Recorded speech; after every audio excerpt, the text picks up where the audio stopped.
now, an 8th special presentation. This time on Artbeat Nation, a modern painter takes cues from some of history's great artists. Story comes through on their face, and when it's real, it ends up always being better. An Oscar-nominated documentary takes on an important issue of our time. What the film shows is this movement, this community rising up. A glittering example of how art and architecture meet. You have this incredibly unique intersection of art and architecture happening in the sign.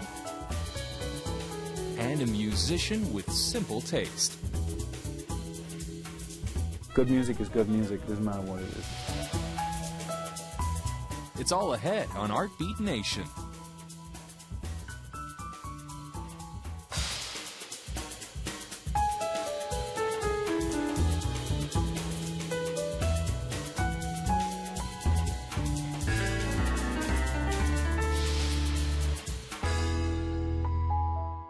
Funding for Artbeat Nation is made possible by contributions to 8 from viewers like you. Thank you. Inspired by master painters such as Rembrandt and Caravaggio, Luke Hillstead creates haunting pieces of art that capture a strong sense of emotion. Hillstead takes us into his studio for a painting session with one of his models.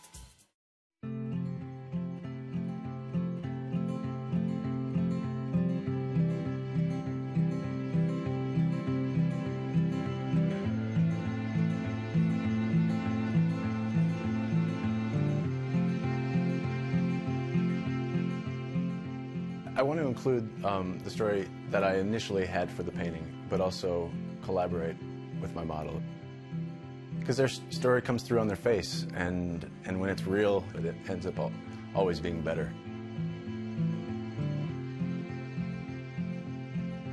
I don't go for photorealism. There's a bit of an extra real thing that I'm trying to achieve. I studied music at the U of M and got a degree in classical guitar and music composition, and took a few drawing classes in school. But it wasn't until after college and after I quit a job land surveying that I decided to become a painter.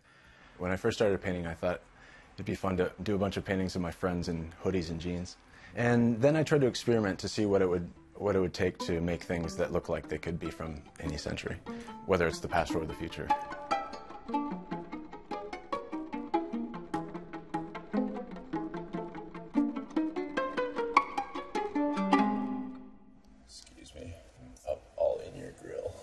I like painting with live models. I like to get close with the models and learn about their story if I don't already know it. Can you feel the heat? Is it too hot? It should be fine. Okay. Caitlin Karolzak and I have known each other for a while. I'm fine with being sort of uncomfortable for a while. It's not a huge deal, so whatever looks best. We're Facebook friends, so I see good photos of her, so I already picked out a good angle. Look like up here. Yeah. And then drop your chin quite a bit. And you can like stick it out. Yeah. Yeah, that's awesome. I'm dividing the canvas into 8. It's just a guide, I guess. And then there's often compositional points when you divide it into 8. So if you put a lot of weight on the 3 here or on the 5 there, that's something Rembrandt did a lot and something I try to model after. Mostly I try to go from nature, so whatever Caitlin's doing, I'll try to capture what's most special about that. I like painting from life for a sense of conversation. You sort of lean into it. You're kind of like, it's like... Like I'm Golem, like... Yeah, well, yeah. I mean, I like the energy where it feels like a sense of urgency with the paint. Nice, that's it. If you can, that's the pose, if you can remember it. The shot that you got in the photo is this quick action shot. Yeah. So it's going to be hard to keep. But sort of the nature of painting, I guess. my nose itches. You look worried in the painting so far. That's not how you look right now. Huh? Something's going wrong. I look worried in the painting? So far. But it doesn't have to do with how you look. It just has to do with how the paint happened to move real quick. I use a limited palette rather than any sort of other palette. I like to keep the colors as cohesive as possible, create some sort of harmony within the colors. And I like painting with a rough surface or with a lot of history, so you can tell that it's been worked through. Maybe I've changed my mind a lot with how the painting's going, just because that's how it goes. So I don't necessarily pre-plan everything that's going to happen in a painting. I'll let it rest for times. I'll let it dry in different layers. And you're doing really well. I'm actually a bit surprised how well you're holding this. The model might be there for a couple hours, and I might change my mind multiple times within that time. And the relaxed atmosphere, the slow atmosphere, gives me time to, I think, make better choices. Oh, my butt's numb. My teacher in Norway, when I modeled for him, showed me the importance of it when he might ask me to move my hand a little bit, and I realized that he was in the process of composing as he painted.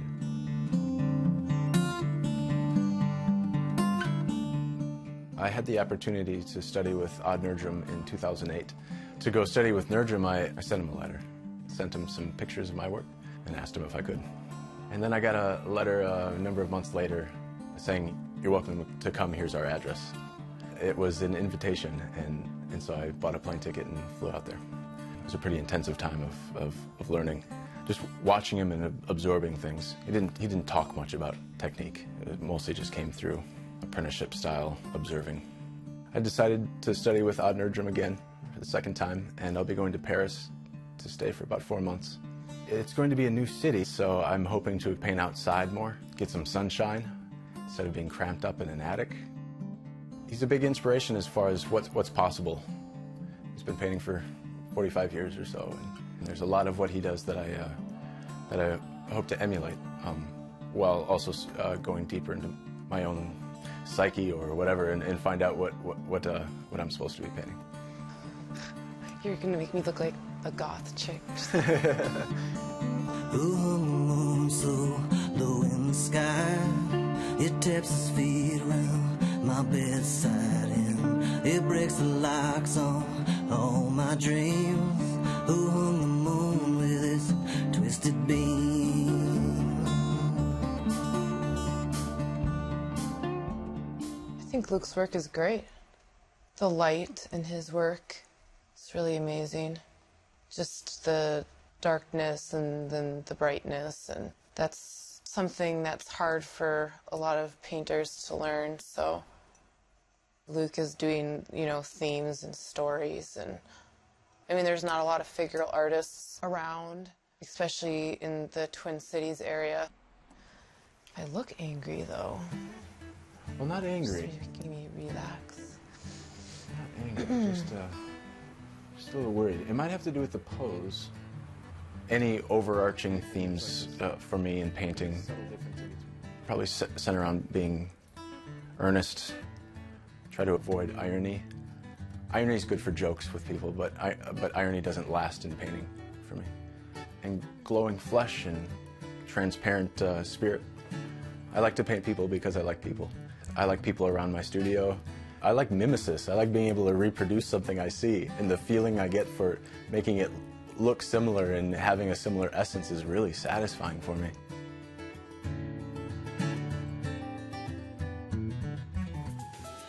To see more of Luke Hillstead's paintings, visit lukehillstead.com. The Oscar-nominated documentary How to Survive a Plague explores how young HIV-positive men in the 1980s and 90s fought for the right to live. Raphael P. Roman spoke to Peter Staley, a longtime AIDS activist who is featured in the film. One of this year's Academy Award nominees for documentary filmmaking takes us back to a radical time in New York City and in the country. But you may be surprised at its focus. How to Survive a Plague is a look at the way activists took charge of the race to find a cure for HIV/AIDS, and it traces the birth of the radical group ACT UP. We'll talk to one of ACT UP's original members, Peter Staley, who is prominently featured in the Oscar-nominated film, in just a minute. But first, here's the trailer for the documentary. They've engaged in offensive and revolting conduct that has led to the proliferation of AIDS. If they would keep their mouths shut, nobody would ever say a word and we wouldn't know anything about it. because they march in the streets. They defy you.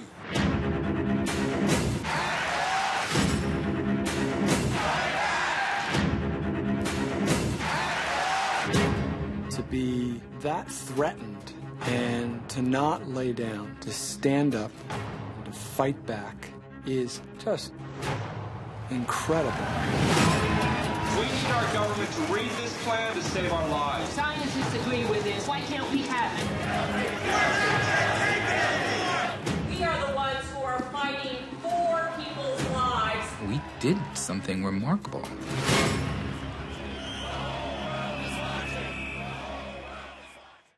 And with me now is Peter Staley. Peter, welcome. It's a pleasure to have you here with us. Great to be here. Now, Peter, I read a reviewer who said that this film could easily have been called How to Stop a Plague, because, in effect, that's what ACT UP helped accomplish. What do you think of that assessment? In this country, anyway. Yeah. The AIDS crisis isn't over. I think people know that.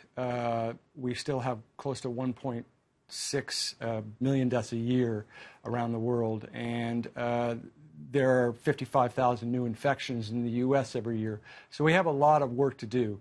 But the worst years in the U.S. Were brought to an end in 1996 by a really hard push that AIDS activists started in the 80s to force the U.S. government to do the research that would come up with treatments that would save our lives. What the film shows is this movement, this community rising up when they realized that their government didn't care about them, that we were being left to die. We had to push the entire establishment, the research establishment, the government bureaucrats, to do the right thing, to knuckle down, and we had to force two Republican administrations, Reagan and Bush 1, to start appropriating dollars at the NIH to do that research. And ultimately, that's what led to treatments that save 8 million lives now. Those of us who remember ACT UP, I think it's safe to say, think of it in terms of its confrontational, in-your-face, sometimes illegal activities. Peter, do you think that those kind of tactics were necessary for you to succeed? Yes. I mean, we had what we called an inside-outside tactic, which was keep the pressure on by having large demonstrations, having people with HIV willing to put their bodies on the line, lay down in the street. That was a very shocking thing for the American public to see. And that created the political environment and opened the doors for us to go in and to be heard. But when we sat down at the table, we were usually sitting down from, Nobel laureates, and we had to know our stuff. So we started very early on a program of self-education, of learning the science, down to the molecular level of what HIV was doing in our bodies. So we learned how to push all the areas, the weaknesses in the research, and we learned how to talk to the pharmaceutical companies about how they could design clinical trials that would enroll faster and get approved by the FDA. And what lessons can organizations struggling for racial equality or economic justice today learn from your activities? Well, I think one of the key things is don't completely try to do your movement through social media, which is what everybody's focused on today. There's no substitute for those weekly meetings where everybody gets in a room and hashes it out. I have yet to see the Internet provide a tool where people could strategize together and really feel their emotions as they brainstorm and figure out who to target and what to do. So get in a room together, have a weekly meeting, and get momentum going that way. And secondly, become the experts of the movement that you're fighting. The issues. Really do your research. Have your demands. Have very specific demands. Short-term demands that are doable, and long-term demands that are, big dreams, but you got to keep your eyes on those too, because sometimes those come true. All right, Peter. Well, thank you so much. Thank you. And good luck on the film. Thank you very much.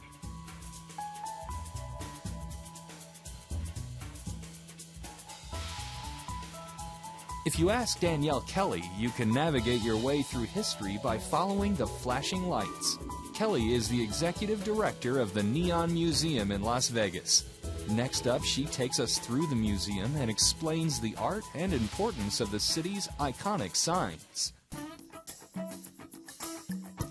My name is Danielle Kelly. I look at the sign itself. Is it just a great sign? And I am the executive director of the Neon Museum. Stardust sign is so big that it's actually in 9 pieces. My background is really in the arts, so I'm a visual artist and a sculptor. I oversaw the curation of the collection in the space so that it's really this constant stimulation visually in the space, because that's really what the signs are about.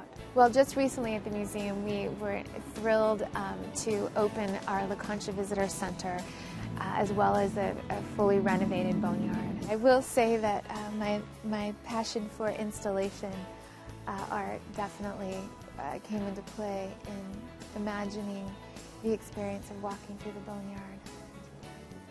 When you enter the Neon Boneyard, you start in loosely the downtown is the theme of the signage there. So we want to start with the history of the city. And then we move into this area that is focused really on motels, which then evolves into kind of small local businesses, and then that shifts into the Strip. And so,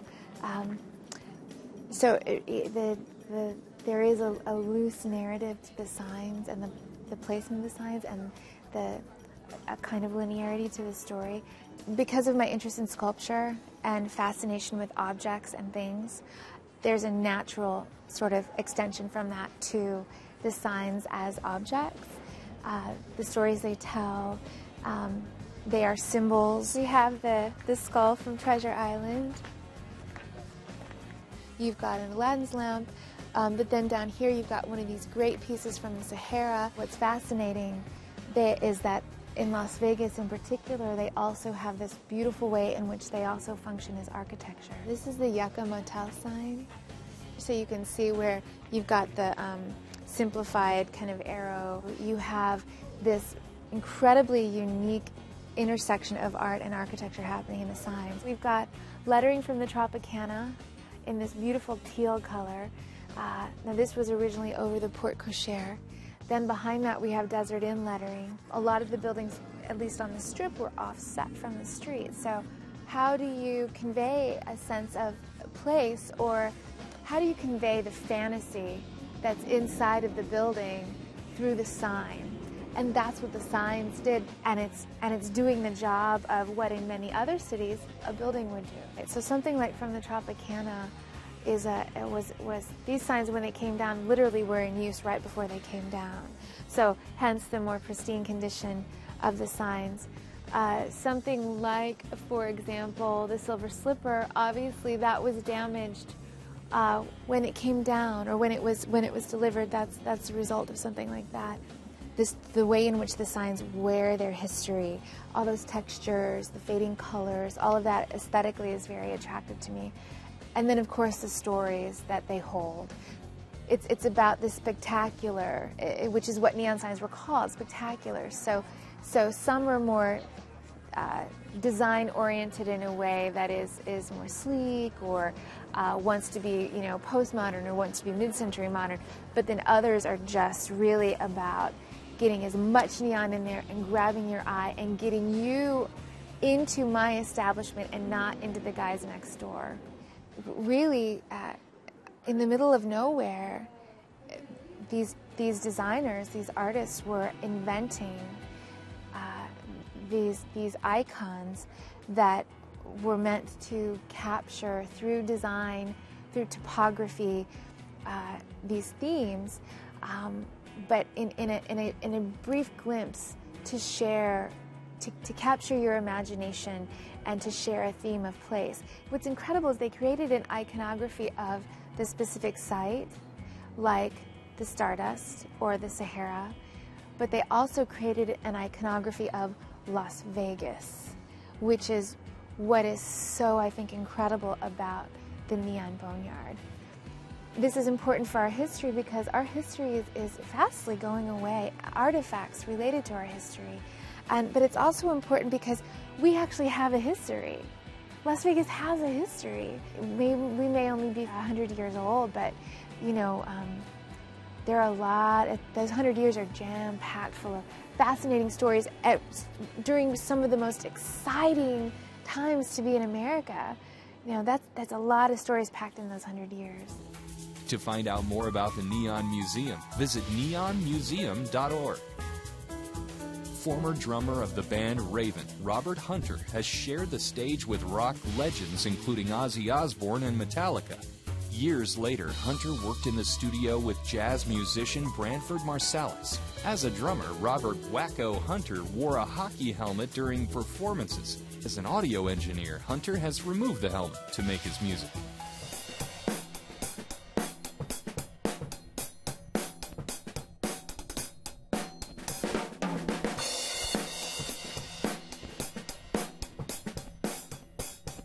I started playing drums actually late. I didn't start until I was about 16, 17, and it was by accident. Some guys had a band and they wanted a drummer and they had a drum kit, and I said, I'll do it. Back in 1981 when I was 23, there was a local band named Raven. Several times they'd come into the music store that I hung out in. They had heard I played the drums and asked me to come and rehearse with them. When I finally agreed to, I noticed just how passionate they were about playing, even when there was no audience, and that really appealed to me. We played for a while, gathered a bit of a following, and released a demo tape on a 45 that got a lot of airplay. We ended up going on tour, and at our height we were playing with Ted Nugent, Ozzy Osbourne, Metallica was our opening act, Iron Maiden played with us, Judas Priest, and many others. I loved every minute of it. It was truly the best of times.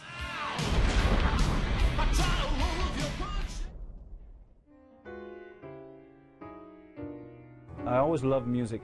From as far back as I could remember, I could harmonize with stuff. I could do stuff when I was a kid.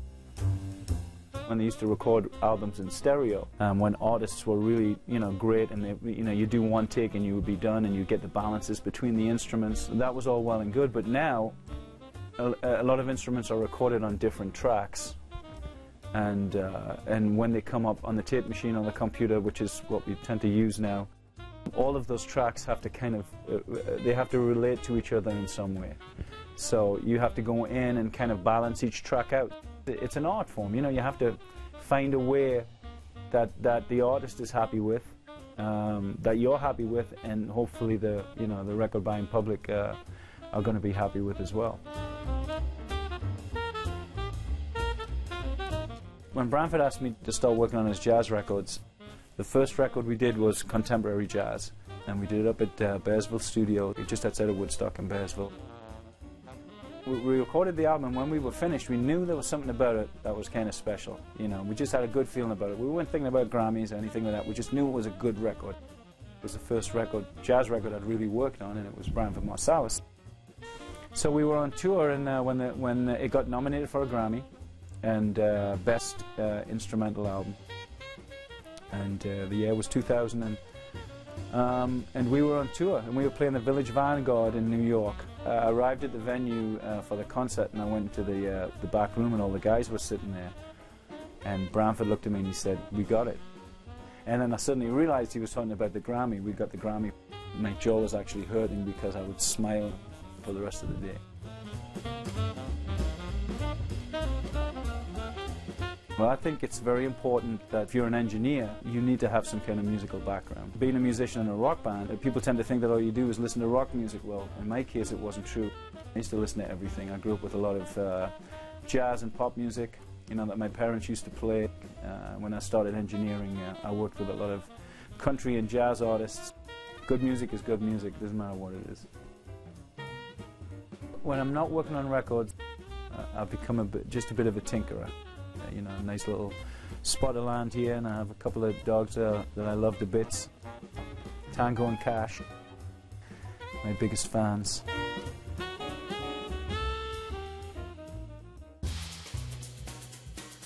For more arts and culture, visit azpbs.org/artbeat, where you'll find featured videos and information on the Arizona art scene. Funding for Artbeat Nation was made possible by contributions to AIT from viewers like you. Thank you.